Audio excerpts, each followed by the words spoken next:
Olá, ouvintes do Mesa de Debates. Aqui quem está falando é o Guilherme e vamos dar continuidade aí à nossa programação aí da semana, fazendo debates tanto do ponto de vista nacional e tanto no ponto de vista internacional, debates que interessam aí para aqueles que estão aí na luta, né, cotidiana, né, que prezam, visam a transformação radical da nossa sociedade.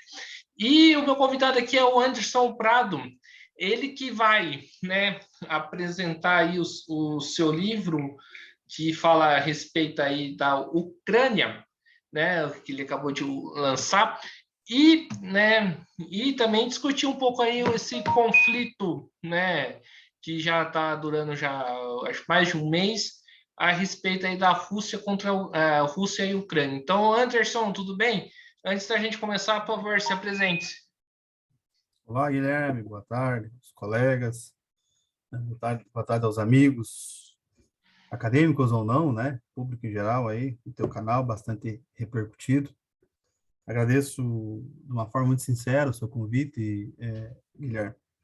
Eu sempre acompanho o seu canal aí, e você leva pessoas de peso aí, né, já vi algumas pessoas aí bastante interessantes aí. Então a gente me sinto bastante lisonjeado do convite, né. E uma certa responsabilidade, né? Porque eu vejo bastante filósofos aí, pessoal aí da mais pura teoria, filosofia, falando no seu canal aí. Aí, de repente, vem um historiador aí que trabalha um pouco mais com fatos aí, né?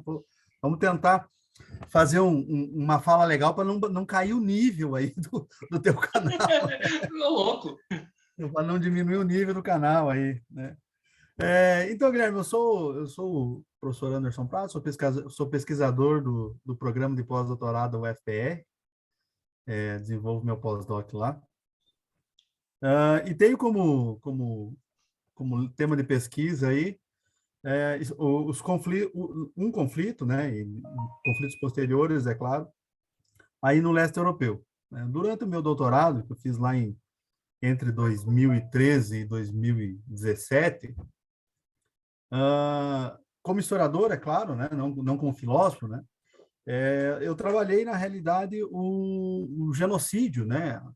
Se é que se pode usar esse termo, né? Por exemplo, o Brasil, a gente já vai entrar nesses detalhes, o Brasil ainda não reconhece como genocídio, mas no programa econômico, dentro dos planos quinquenais, chamados de coletivizações, do período stalinista na União Soviética, entre 1932 e 33, que acabou aí né, culminando com a morte de milhões de ucranianos, né, conhecido como Holodomor, né, e traduzido de uma forma bem literal, assim, né, de um ucraniano arcaico para um brasileiro mais atualizado, para um português mais atualizado, significa morte pela fome, né, mais ou menos isso.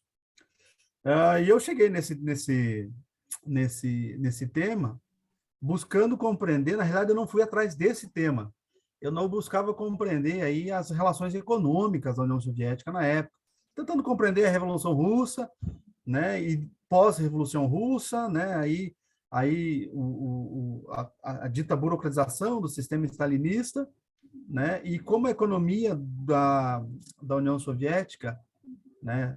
No período de 30, 40 e 50 e até a década de 70, como que ela alavancou, mas quais os custos humanos disso, né?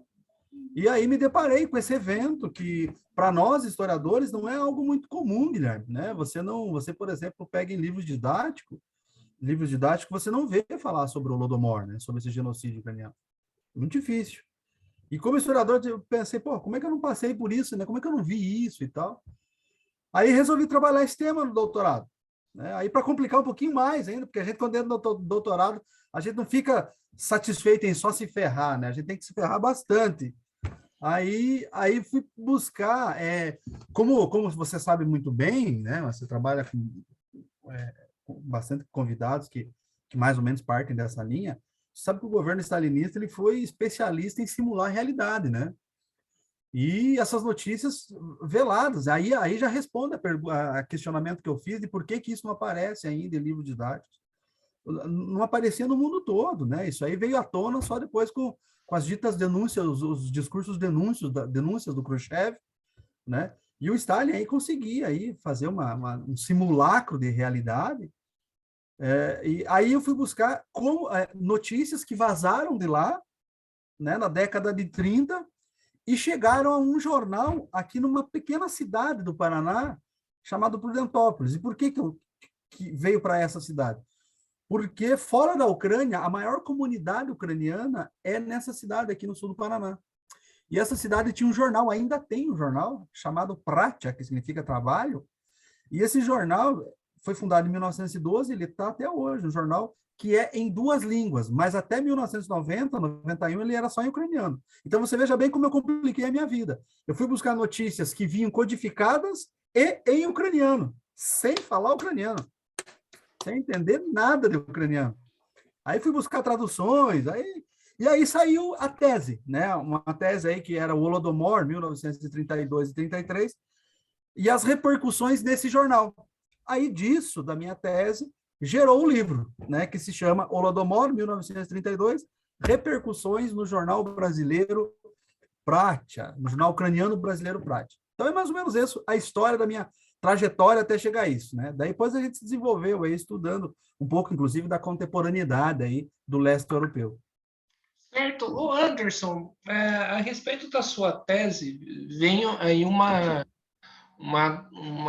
pergunta, uma dúvida, né, que me chama, né, cutucando aqui, né, a respeito aí, você tá na época do Stalin, né, digamos assim, né, e como que os países, né, capitalistas viam, né, esse episódio na Ucrânia?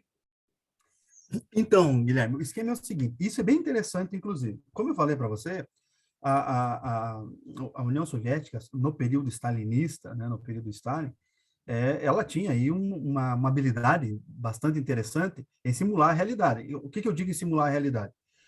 Ninguém nega que a evolução econômica do período soviético, ninguém está aqui querendo negar, são fatos, são números, né? Sobretudo a partir de 1929, 1930. Por quê, Guilherme?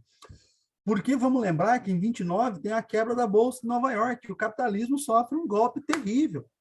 E é nesse momento em que a economia da Rússia começa a decolar. Decolar como? A Rússia vai investir muito na sua indústria de base. E para que tenha esse dinheiro para investir, para que tenha receita para esse investimento, ela vai fazer captação de cereais, captação de recursos produzidos no campo, né? E isso já na República Soviética. E a Ucrânia é um desses campos extremamente férteis. Então, o que talvez eu acho que eu não lembro bem se é o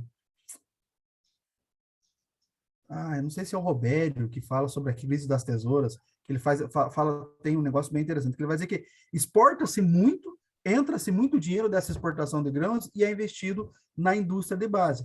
Os países de fora vão olhar com bastante cuidado com isso, um certo deslumbre com o alavancar da capacidade industrial da União Soviética em plena quebra do sistema capitalista, que é a década de 30, né? Mas é óbvio, aí, inclusive, tanto a Inglaterra quanto os Estados Unidos mandam representantes nesses períodos para fazer aí visitas na União Soviética, e elas são permitidas, claro que conduzidas, para saber qual é o segredo da União Soviética naquele momento de ter uma indústria de base bastante forte, né? Então, eles veem com certo espanto esse avanço, mas eles não tinham, até o momento, contato com as mortes por conta dessas captações de recursos que aconteciam no campo, né?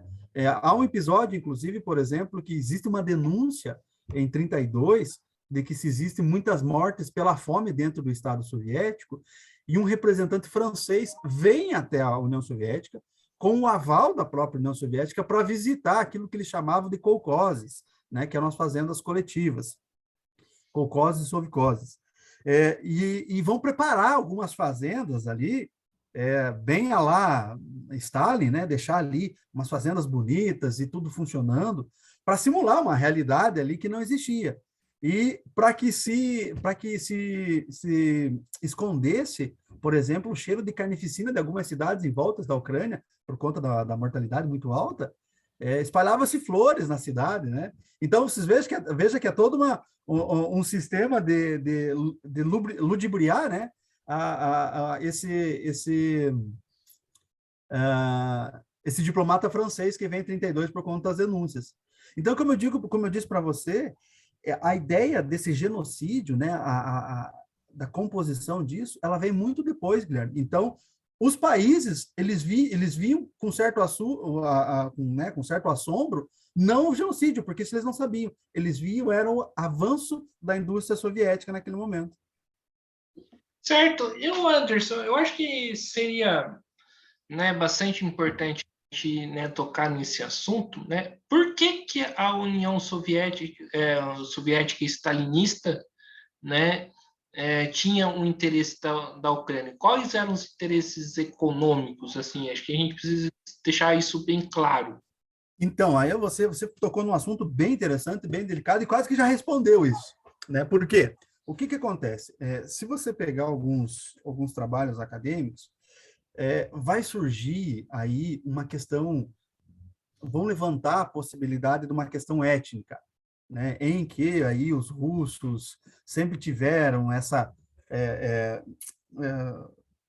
rivalidade, não rivalidade, né? Porque a Rússia era, em termos de potência, era muito maior que a Ucrânia.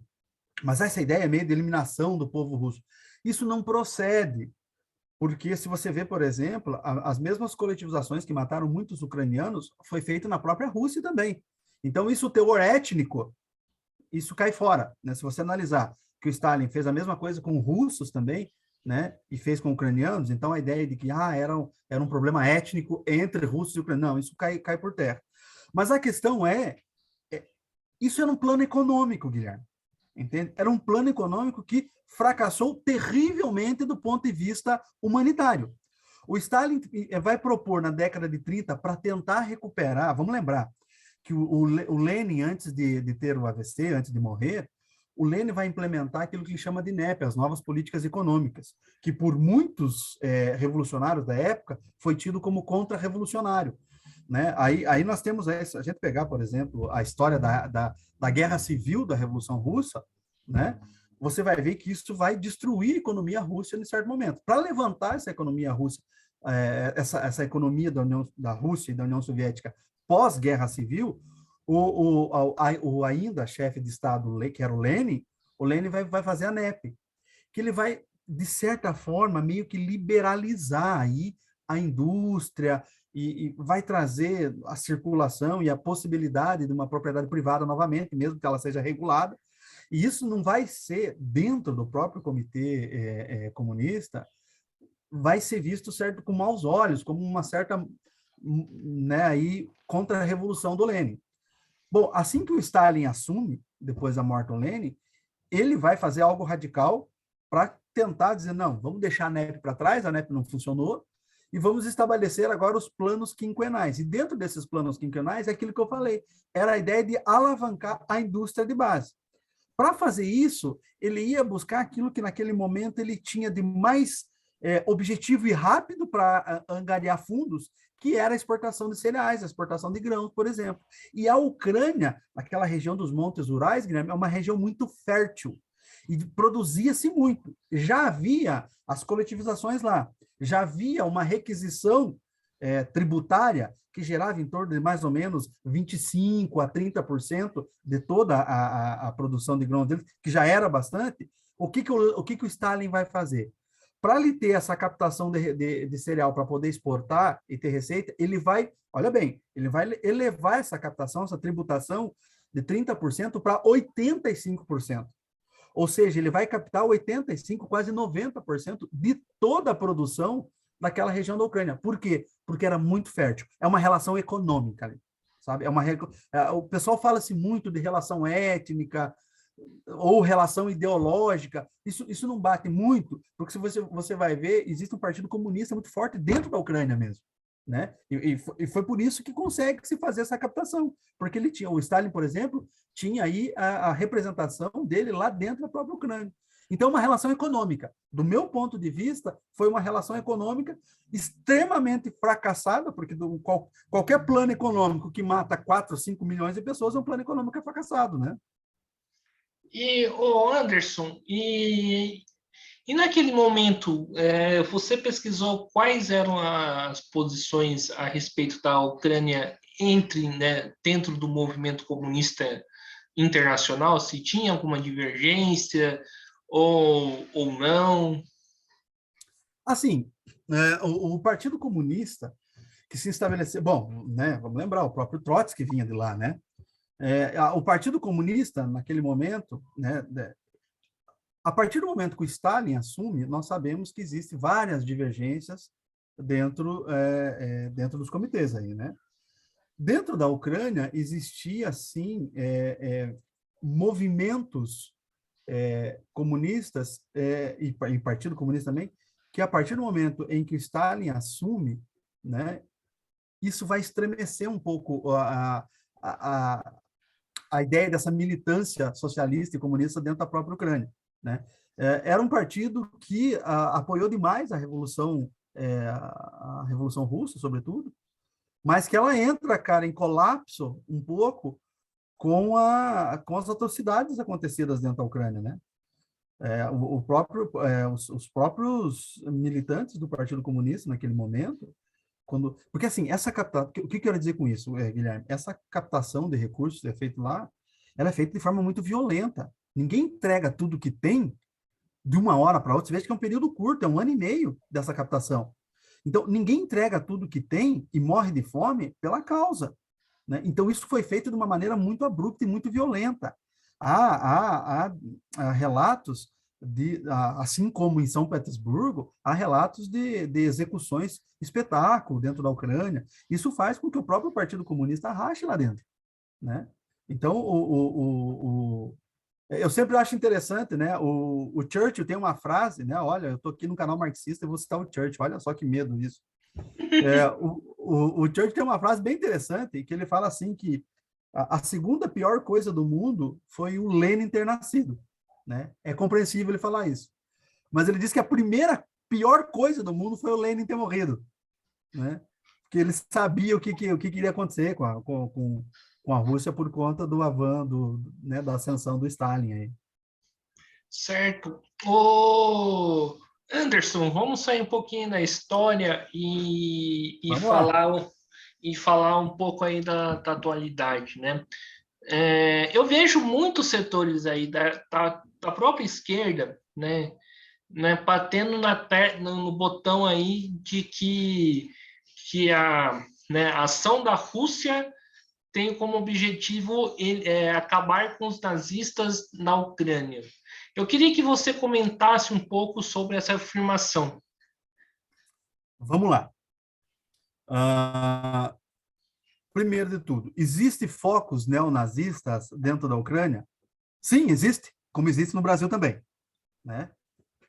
Existe sim, mas a afirmação de que a Rússia vai invadir um país inteiro, que é a Ucrânia, um país aí que por mais que tenha uma democracia, que tenha uma soberania jovem, que é de 91, mas há uma soberania da Ucrânia reconhecida internacionalmente, dizer que você vai invadir um país, deslocar tropas, colocar o mundo em alerta, porque por conta de focos neonazistas, eu acho que é uma ideia que não cola, né?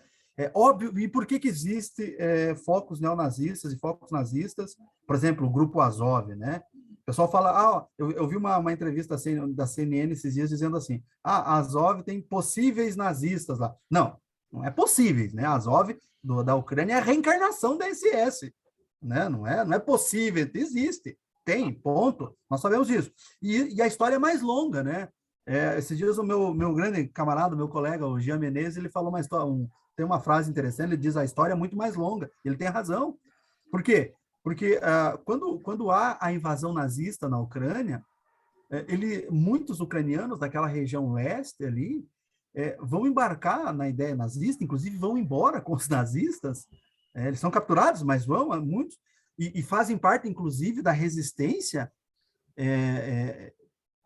porque eles têm a ideia de se livrar do stalinismo, né? A ideia é o nazismo invade aquela região da Ucrânia na Segunda Guerra e vai dizer, nós vamos aqui para livrar vocês do stalinismo. Veja bem como a história está se invertendo agora, né? Nós vamos livrar vocês do stalinismo. E eles vão embarcar muitos vão embarcar nessa ideia. Tanto é que muitos ucranianos que são levados pelos nazistas como prisioneiros, depois, Guilherme, que termina a guerra, se recusam a voltar para a Ucrânia stalinista. Se recusam, vão ficar no campo de refugiados. Alguns, inclusive, vêm para o Brasil. Né? Eu estou escrevendo um livro de uma sobrevivente desse período que resolveu vir para o Brasil ao voltar para a Ucrânia. Pois bem, ficam esses focos neonazistas, essa semente nazista desde a Segunda Guerra. Agora, existe sim. Existe um movimento de ultradireita, um movimento muito próximo, um movimento dentro da ideia nazista na Ucrânia. Né? Mas a Ucrânia não é exclusividade da Ucrânia isso. Né? Isso não é exclusividade da Ucrânia. Nós temos focos aqui no Brasil também. Né? Nós temos na Argentina. Então, assim, afirmar, como o pessoal da esquerda está afirmando, na realidade o pessoal aí, um certo pessoal da esquerda, está tentando achar um meio de não se vincular à crítica ao Putin, né? Está achando um meio de não fazer uma crítica ao Putin, achando subterfúgios para poder dizer, não, o Putin está certo por algum motivo. Né? O Putin não iria invadir a Ucrânia para ali eliminar focos neonazistas. Não. Senão nós teríamos que ficar preocupados, porque aqui também tem. Daqui a pouco o Putin vai entrar aqui também, pô. E né, uma outra coisa que essa mesma esquerda fala a respeito aí das regiões, né, digamos assim, separatistas aí que são mais pró-Rússia, né, Donbass, acho que a outra, agora fugiu o nome, se puder me lembrar. Donetsk e Donbass. Né, eu queria que você falasse um pouco aí sobre essas regiões.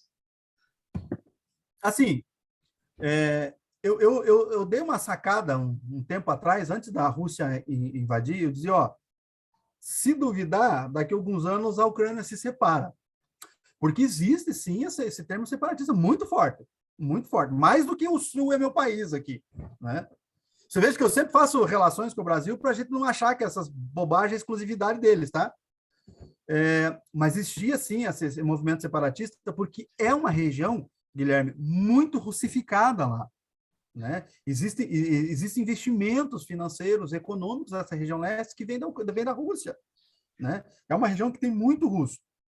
E por conta daquela relação lá de 2013, 2014, anexação da Crimeia, e aquela meio que guerra civil que aconteceu, essa ideia separatista aumentou muito. Né? Aumentou bastante. Mas não o suficiente para fazer uma ruptura já. Entendeu? Não o suficiente para fazer uma ruptura já. Aí, né, caiu-se na época, acho que era o Yanukovych, se eu não me engano. Então, aí, essa troca de poder acabou amenizando um pouco. Mas existe, sim, esse movimento separatista. Esse movimento é armado. De contrapartida, os ucranianos convocam os tais nacionalistas, que eles chamam de nacionalistas, para defender a não separação e, de certa forma, meio que expulsar os russos dali. E essa união nacional, que eles chamam aí para combater, na realidade, são guerreiros, são soldados russos, soldados norte-americanos, soldados brasileiros que vão para lá, porque eles vão mesmo, porque eles são contratados para isso.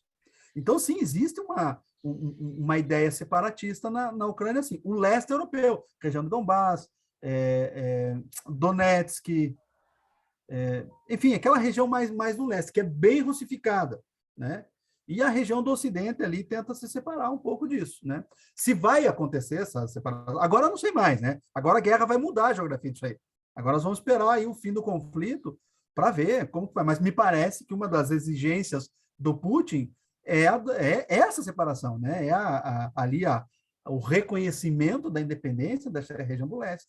Então, assim, o Putin acabou que antecipou tudo isso aí. Certo. O Anderson, e a respeito, né, da OTAN, como que você enxerga o interesse da OTAN dentro da Ucrânia? Vamos lá. Do ponto de vista histórico, a OTAN já tinha que não existir mais, né? A OTAN surge lá em 48 para barrar o avanço soviético na época, o dito avanço socialista, do bloco socialista, e logo em 51 veio o Pacto de Varsóvia, que é a OTAN dos socialistas, né? Termina a Guerra Fria, Guilherme, o Pacto de Varsóvia se dilui. Qual que era o sentido da OTAN? Se dilui também. Mas, pelo contrário, né, a OTAN se estabelece ali, né, enquanto, entre aspas, a Rússia adormece por conta do fracasso do bloco socialista, por conta da queda de Berlim, assim, do muro de Berlim, a OTAN vai se estabelecer forte e dominante.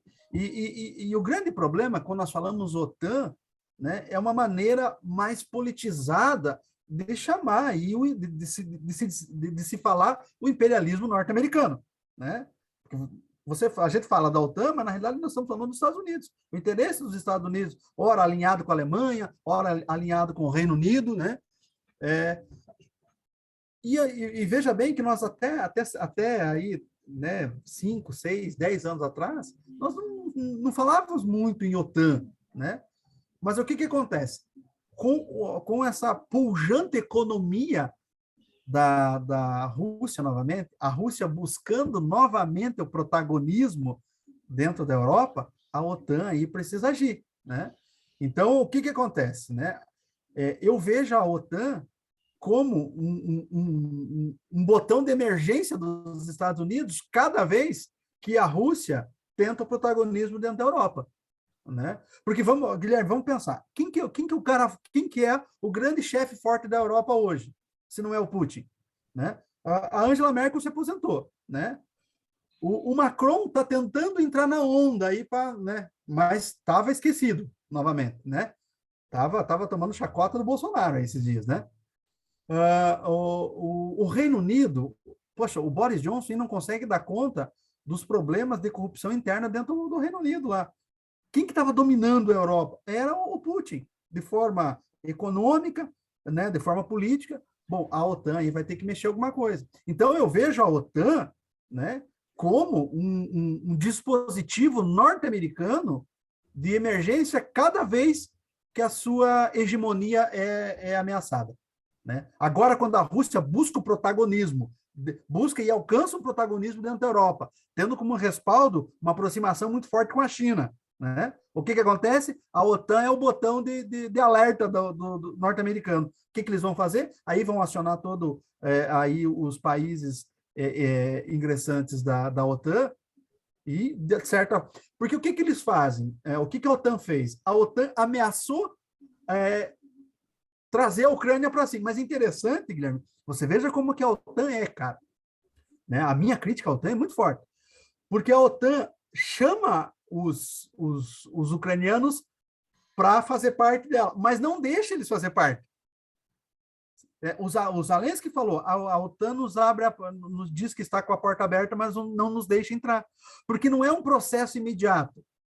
Porque hoje, se a Ucrânia está dentro da OTAN, de um dia para o outro, dá uma terceira guerra mundial. Porque daí a OTAN é obrigada a intervir belicamente junto à Rússia. Dá para se imaginar o tamanho da treta. Então, o que a OTAN faz? Ela diz, viu, eu quero você, só não chegue muito perto. Então, a OTAN, assim, de certa forma, a OTAN também foi um estopim para essa guerra. Junto com o Putin, a OTAN tem culpa de toda a devastação que está acontecendo dentro da Ucrânia. A OTAN, sim, tem parte. O Putin é culpado por isso e a OTAN também.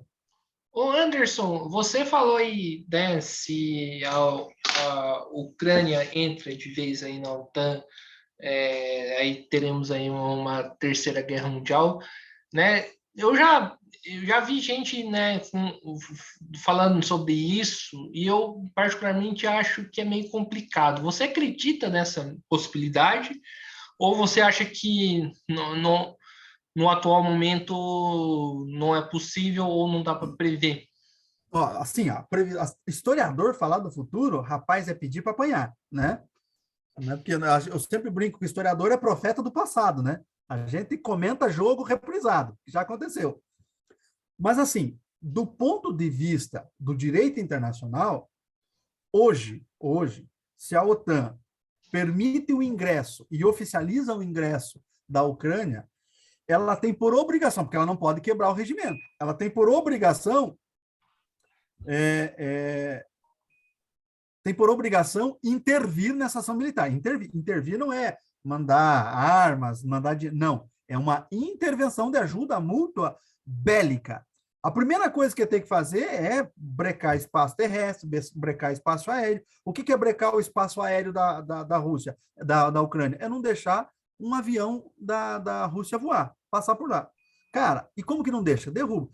Hoje, uma intervenção dos Estados Unidos diretamente com a Rússia, cara, a Rússia não pode recuar mais. O Putin não consegue recuar nesse exato momento. Eu acredito hoje, por isso que não vai acontecer esse ingresso. Hoje, se tivesse uma intervenção da OTAN de forma bélica, eu acredito que sim. Os Estados Unidos têm, o exército dos Estados Unidos hoje, na ativa, é 1.100.000 soldados. 1.100.000 no exército na ativa.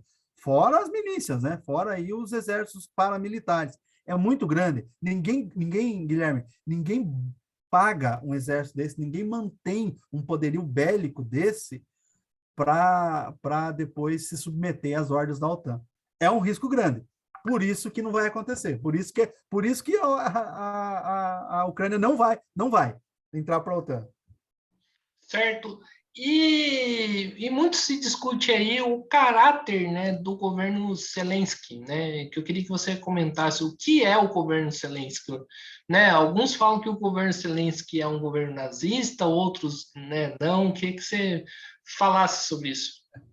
Cara, o Zelensky, vamos lá. Eu lembro que eu brinquei que quando o Zelensky assumiu, eu lembro que eu fiz uma piada de mau gosto na época, eu falei, poxa, pelo menos o comediante deles tem graça, né? O nosso nem isso. Cara, o que é, assim, para além dessa figura caricata que é o Zelensky, né? Primeiro, o Zelensky assumiu e ele não fazia ideia de que ia tomar essas proporções, porque ele não era um cara vinculado à política. Ele não era um raposa velha, né? É isso que acontece quando a democracia se estabelece. Tem que falar bem com calma isso, senão não muita gente, de repente, assiste o canal e diz, o professor está dizendo que então a democracia não é bom. Não, não é isso. Mas isso que acontece quando a democracia se estabelece num país ainda com a formação extremamente heterogênea, né? Em busca de algo diferente, isso é muito comum acontecer nas nações, busca de algo diferente, veio um paraquedista, que era o Zelensky. O Zelensky não era um político, você sabe bem a história, ele era um cara da TV, né? E ele não tinha experiência nenhuma, né? Mas o que a Ucrânia queria naquele momento não era experiência. O que a Ucrânia queria era um rosto de esperança. Essas são as ilusões da democracia, né? Não adianta reclamar, né? A democracia nos traz essas ilusões. E ali ele era o rosto de esperança, de mudança, né? Como acontece em muitos países. Pois bem, aí o que acontece? Aí o cara vai enfrentar um conflito bélico internacional com um país vizinho, cujo qual o país é só a Rússia. E o representante da Rússia é só o Putin, né? Bom, pois bem, se dá a guerra, aí o Zelensky se mostra para os ucranianos, para a parte dos ucranianos, como um cara extremamente ligado ao nacionalismo. E assim, o ultranacionalismo dentro da Ucrânia é algo bem, bem latente, sabe? Se você trabalhar, inclusive, Guilherme, com comunidades que moram fora da Ucrânia, você vai notar essa presença ultranacionalista muito forte.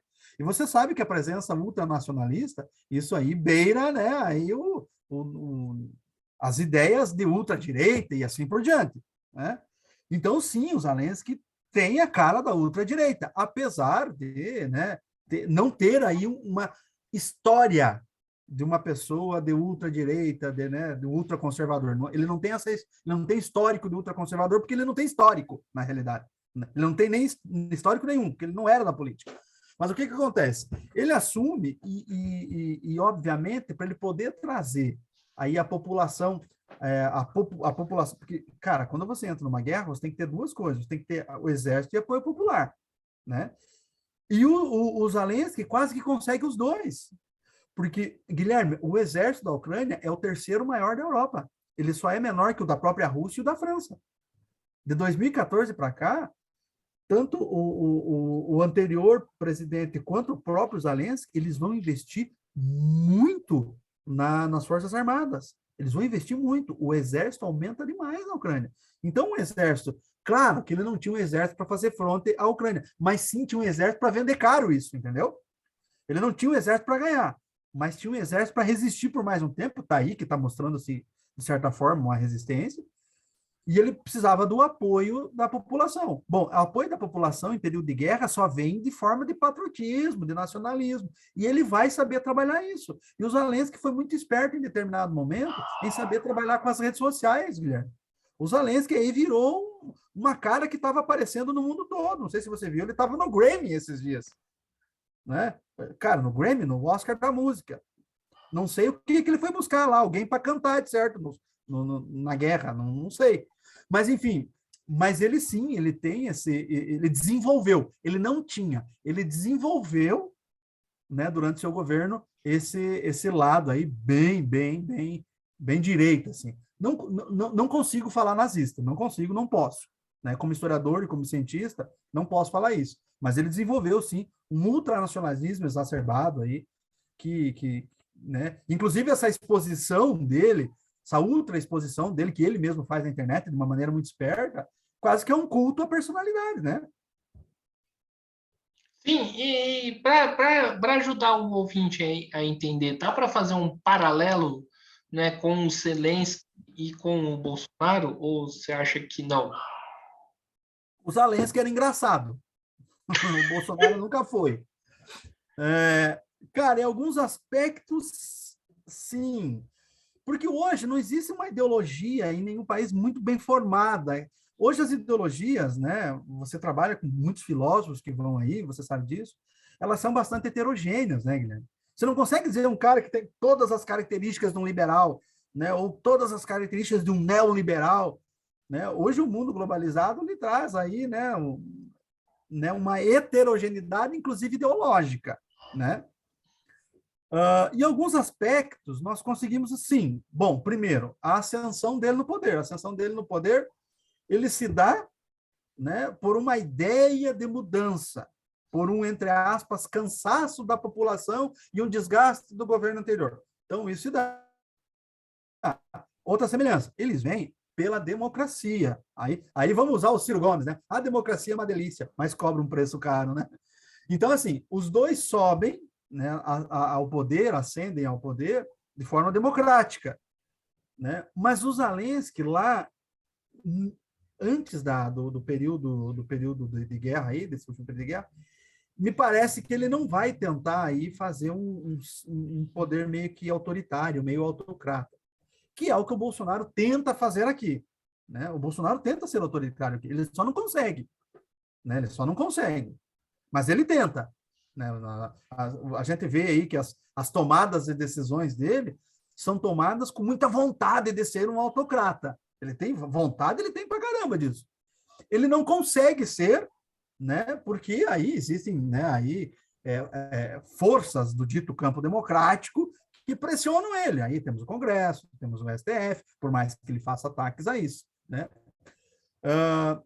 E outra característica comum entre os dois é a total inexperiência, né, em desenvolver o país. Mas o Zelensky, nós temos que dar um desconto para ele que está em paz, está em guerra, né?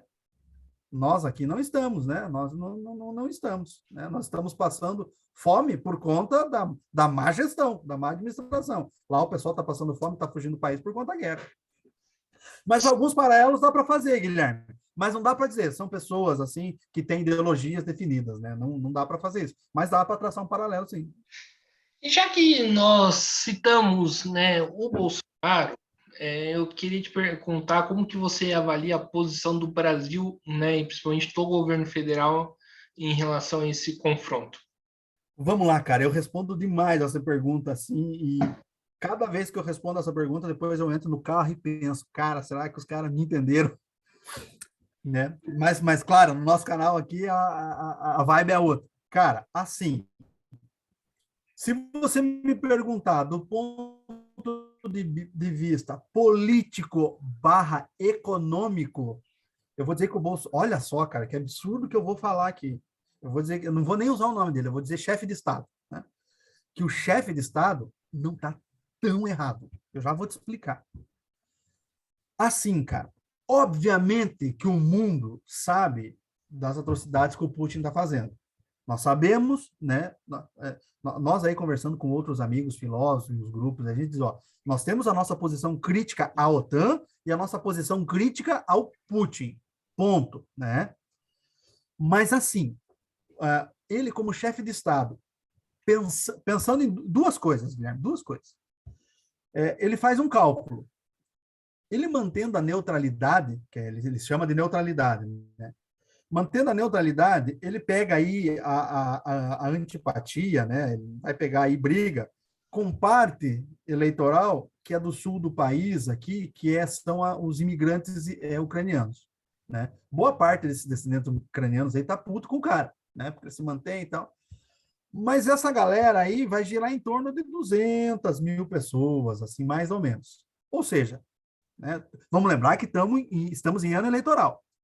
Mas ele mantendo a neutralidade, ele vai fazer duas coisas. Primeiro, ele não vai, e eu já vou te dar uma outra notícia para a gente emendar isso aí.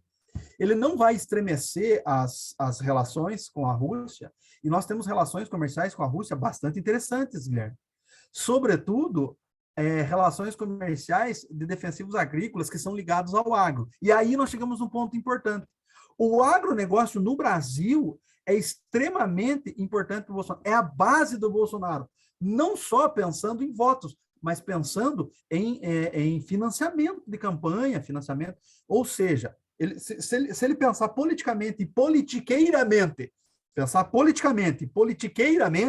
ele vai dizer assim, bom, eu vou pegar aí uma certa indisposição com os ucranianos no Brasil, mas eu vou manter as relações comerciais, que são bem importantes, e eu não vou mexer com uma base governamental minha, que é o agro, entendeu? Então, a neutralidade, do ponto de vista governamental, faz sentido. Não faz sentido do ponto de vista diplomático, porque aí os Estados Unidos pressionam, a OTAN pressiona, a União Europeia pressiona, a ONU pressiona, todos nós pressionamos. Mas do ponto de vista, tendo em vista que nós estamos em ano eleitoral, é uma estratégia interessante. Né, que a comunidade ucraniana, por favor, não me entenda isso como apoio. Eu estou fazendo uma análise política da ideia do chefe de Estado. Não sei se me compreendeu, eu acho que sim, né?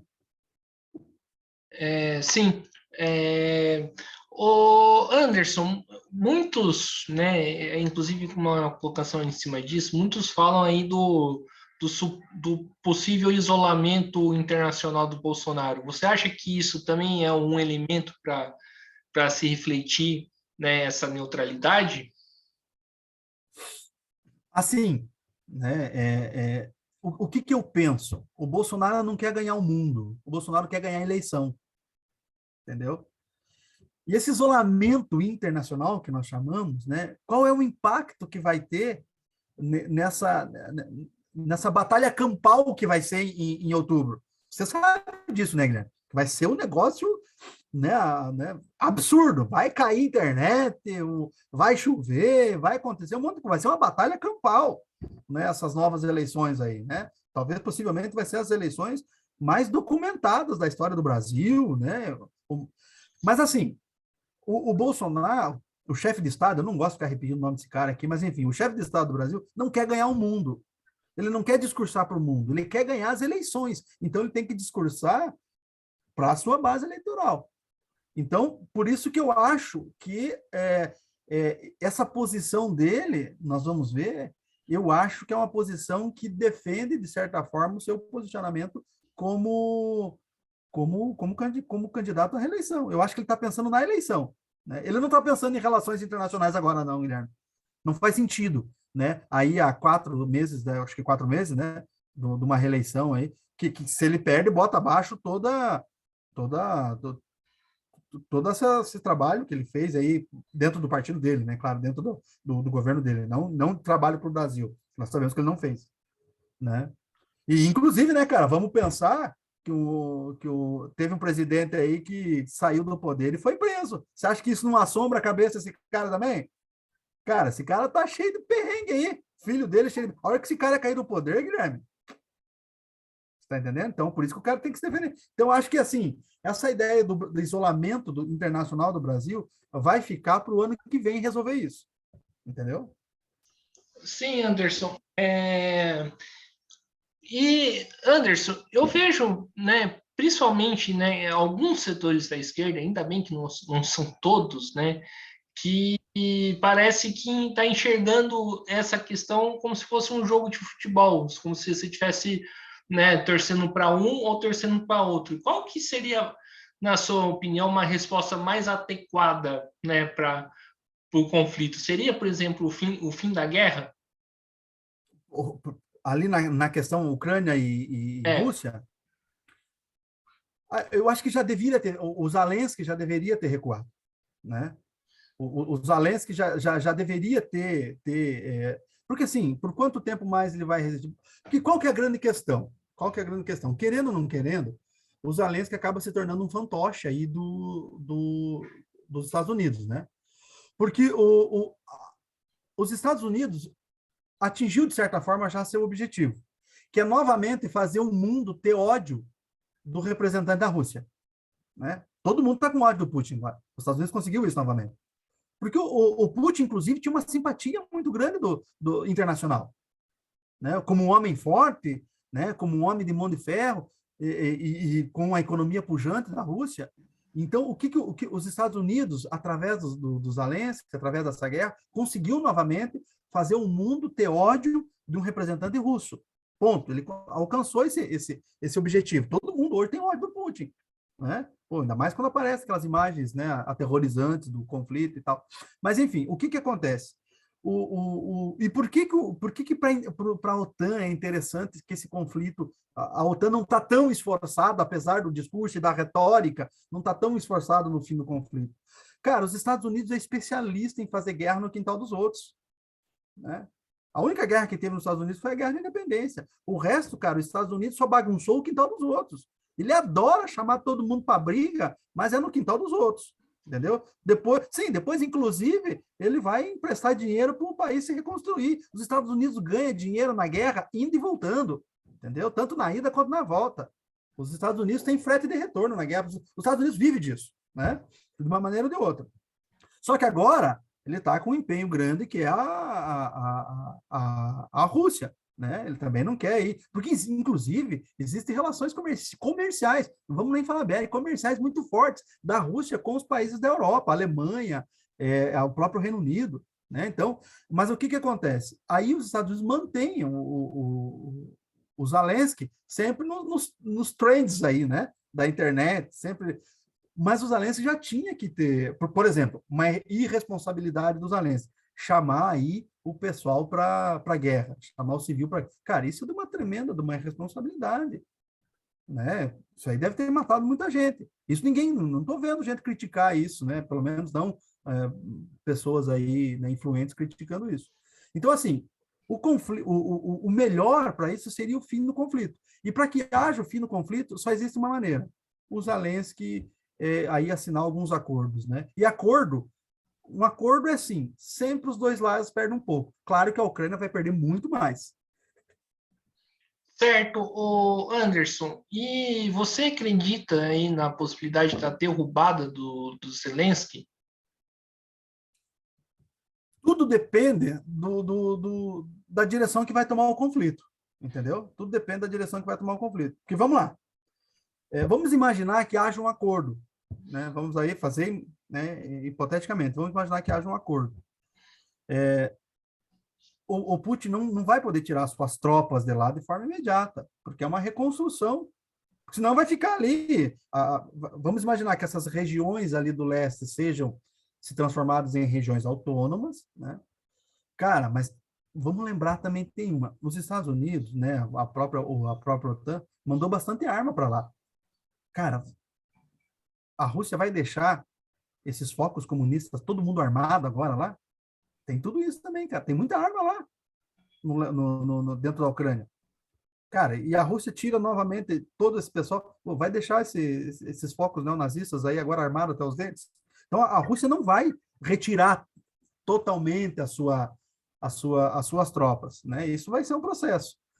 Então, dependendo do direcionamento, da escalada desse acordo, se vier esse acordo, o Zelensky se mantém, né? Mas isso não é algo factual, né? Ele pode sim cair, né? Porque ele pode se tornar desinteressante, inclusive, para os dois lados, entende? Ele pode se tornar desinteressante para os dois lados.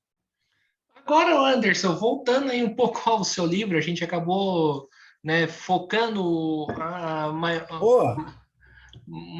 maior tempo aí para discutir aí o conflito, né, em si da Rússia e a Ucrânia. Eu queria que você falasse Holodomor, né, que é Holodomor. Holodomor. Qual que foi aí as consequências, a quantidade aí de mortos, né, aí desse genocídio que você Ah, coloca? vamos lá. Aqui está a capa do bicho aí, ó. Tá aí, ele tá na realidade ele foi feito uma segunda tiragem, não é segunda edição. A primeira tiragem ela se esgotou, né? Aí e depois agora, né, tem uma segunda tiragem. Bom, esse livro aqui que a gente pariu aqui esse livro, né? Ele vem falar desse genocídio, né? Ele fala um pouco da Revolução Russa, isso tudo está no livro, um pouco da Revolução Russa, porque, como diz é, como já citei aqui o camarada Jean, a história é mais longa, né? A história é mais longa que o fato. E ele, então eu ando um pouquinho para trás para falar um pouco da Revolução Russa, para mostrar como que se procede aí a tomada pelo poder, do proletariado, assim por diante, até chegar nos ditos planos quinquenais e nas coletivizações dessas fazendas.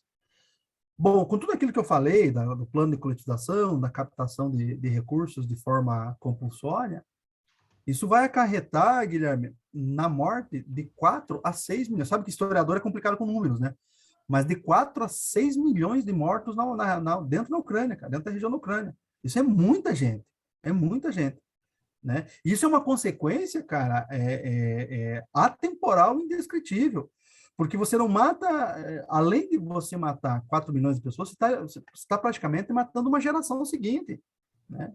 E o próprio fato é uma ferida aberta, Guilherme, dentro da Ucrânia, isso aí, porque o fato do não reconhecimento, porque isso aqui veio à tona, são só 27 países que reconhecem isso como genocídio. O Brasil vota quinta-feira, aqui no Senado, um projeto feito pelo Álvaro Dias, um projeto para o Brasil reconhecer como genocídio. Eu acho que não passa, né? Eu acho que se passar, o chefe de Estado veta, né? Porque você vai declarar a Rússia genocida. Isso é muito forte, porque isso vai estremecer as questões diplomáticas e colocar em risco tudo aquilo que eu falei, as questões econômicas. Então, assim, a Ucrânia, cara, ainda chora esses mortos. Porque um genocídio que não é reconhecido é um genocídio que não acabou ainda. Então, você vê, não sei se você viu, na cidade de Buchá,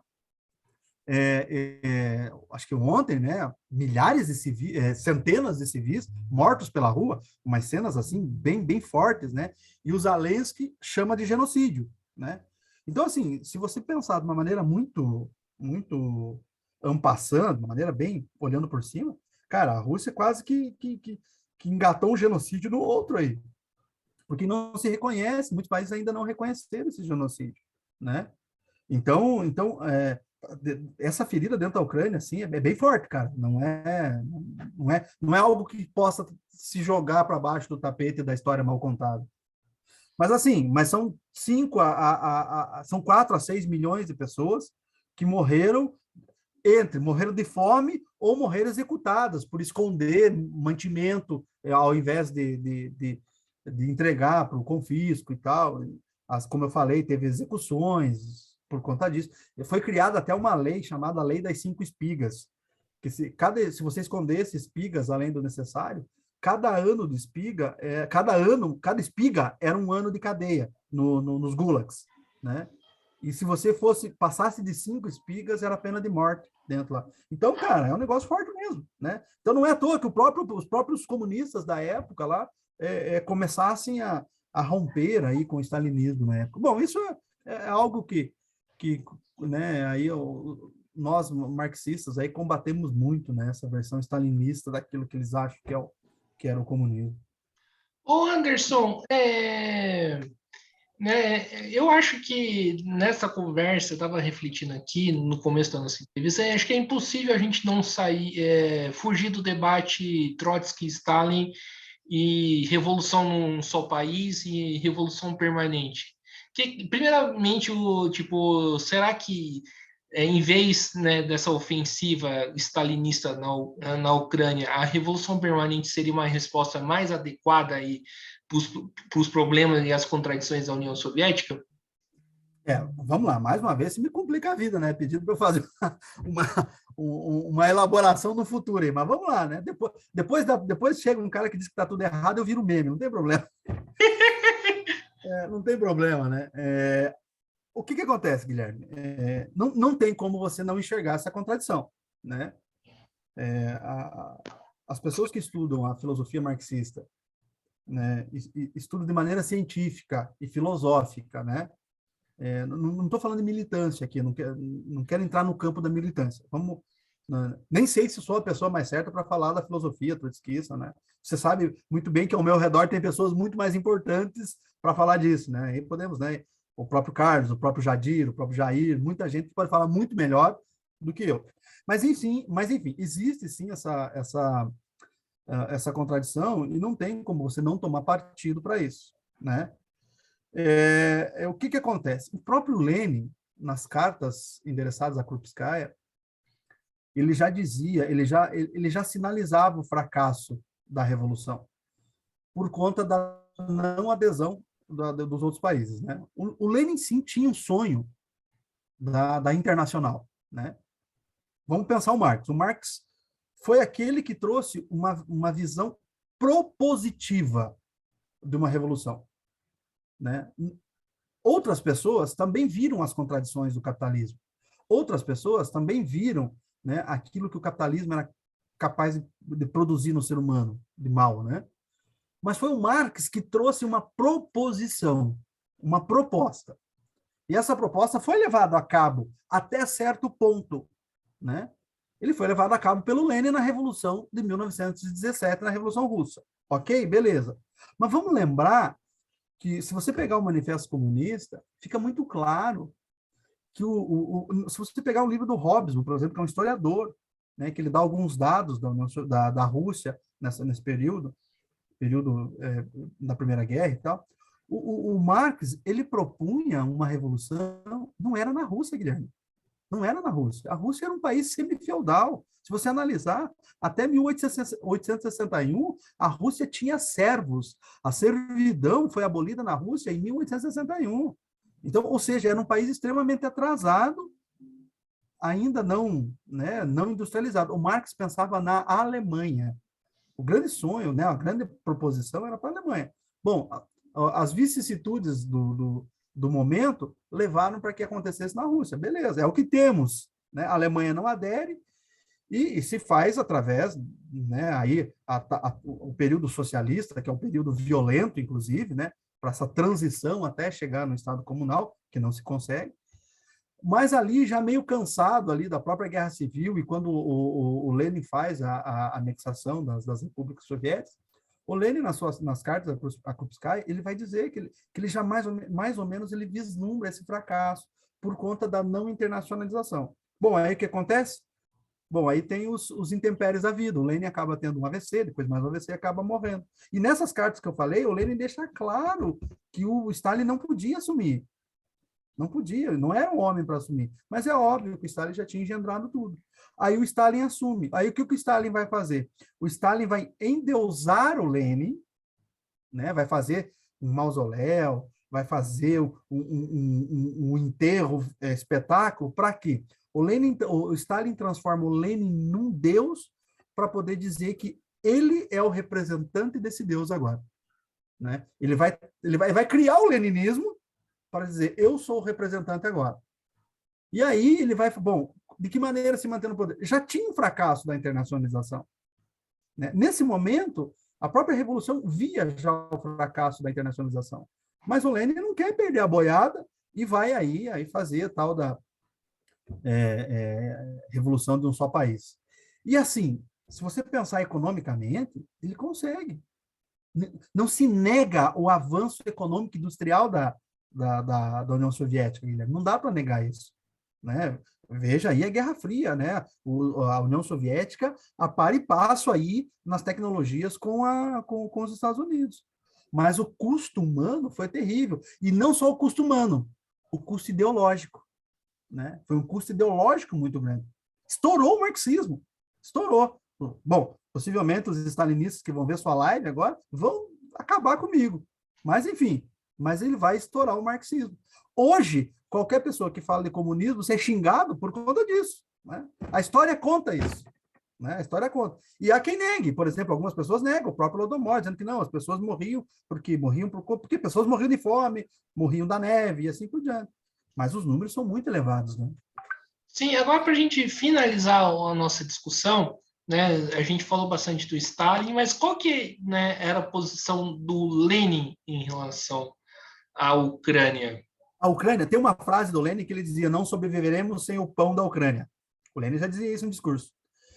O Lenin tinha, sim, a ideia, mas a Ucrânia era um país que foi anexado, assim também com a Polônia, que tinha resistência ao avanço socialista, sim, tinha, mas também tinha comitês dentro do próprio país. Possivelmente, né, eu não consigo imaginar, mas não, pelo menos, assim, dentro de um projeto econômico, não existia esse projeto de coletivização tão forte dentro da própria Ucrânia, né? Mas o Lenin via a Ucrânia como um celeiro extremamente produtivo, né? Não imagino, mas aí é vislumbrando o futuro de uma pessoa que já morreu, para você ter uma ideia. Mas eu não imagino, por exemplo, o Lenin deixando o povo morrer de fome, entendeu? Sobretudo de maneira sistemática, né? Mas aí eu estou dizendo, eu imagino, né? Bom, porque uma pessoa que, né, ao morrer, diz essa pessoa não pode assumir. Isso significa que ela não concorda com os planos deles, né? Sobretudo com os planos econômicos. Certo, maravilha. Então, Anderson, estamos aqui encerrando mais um bate-papo, uma entrevista aí no Mesa de Debates. Quero aqui agradecer a sua participação, né? Gostei bastante aí das suas colocações, né? Acho que traz uma luz aí para a gente entender, né, o que está acontecendo aí nesse conflito, né? Espero aí que as pessoas aproveitem e passo a bola aí de novo para você fazer as considerações finais. Ô, Guilherme, eu que agradeço, cara, né? É sempre bom poder ter fala, ter voz, né? No fundo, a gente né, faz as nossas pesquisas, é para isso, né? Para divulgar. As pesquisas não foram feitas para colocar na gaveta, né? Elas foram feitas aí para poder divulgar. E hoje é inegável, né? O poder comunicativo que tem a internet, né? Você é um cara sapiente, sabe disso, tem um canal com bastante assinantes, e você sabe o poder que isso tem, né? É importante, porque isso não tem retorno mais, né? Essa visibilidade dos canais de comunicação, isso não tem retorno. Não adianta a gente dizer, não, agora a gente vai ensinar só dentro de sala de aula. Esqueça isso, cara. Né? O mundo está bem mais aberto, né? O mundo está bem mais aberto. Então, eu agradeço bastante, Guilherme, né? O espaço que você cede, né? Para a gente falar do livro, né? Que a gente né, produziu aí. Eu estou produzindo outro livro, né? Que é uma biografia. Está sendo bem difícil para mim, porque é uma outra pegada literária, né? É a biografia de uma sobrevivente do Holodomor, e depois foi levado pelos nazistas para o campo de concentração, sobreviveu ao campo de concentração, e depois migrou para o Brasil, está com 98 anos e está viva, né? E eu estou escrevendo a biografia dela, então está sendo bem, bem desafiador, assim. Então, Guilhermão, obrigado, um abraço a todos os amigos, aos camaradas aí, sempre fico à disposição, assim que você precisar, é só nos chamar aí, beleza? Maravilha, então, quero novamente aqui agradecer ao Anderson, a você que nos acompanhou até neste momento. Peço aí que se inscreva no podcast Mesa de Debates de Tudo Um Pouco, comentem aí na entrevista do Anderson, curta, né, curta outras entrevistas, comentem também outras entrevistas, curta a nossa página do Facebook, podcast Mesa de Debates de Tudo Um Pouco, e siga a gente no Instagram. Anderson, para a gente finalizar mesmo, aonde que o ouvinte pode encontrar o seu livro? A editora Espaço Acadêmico, uma editora de Goiás, né? Ela está lá. Talvez seja por demanda, mas acho que tem ainda para vender. Eu não verifiquei o site. A tese está para baixar nos programas de tese aí, que o livro ele é feito, né, resultado da tese, né? Então, para que se tenha uma base, tem a tese aí nos bancos de dados da Unicinos, do Rio Grande do Sul, né? E na internet. É só digitar lá Anderson Prado Holodomor, vai aparecer alguma coisa lá. Então, pode baixar gratuitamente também. E o livro está na editora Espaço Acadêmico. Então, maravilha. Então, estamos encerrando mais uma entrevista do Mesa de Debates. Fiquem atentos aí à nossa programação e até a próxima. Fui.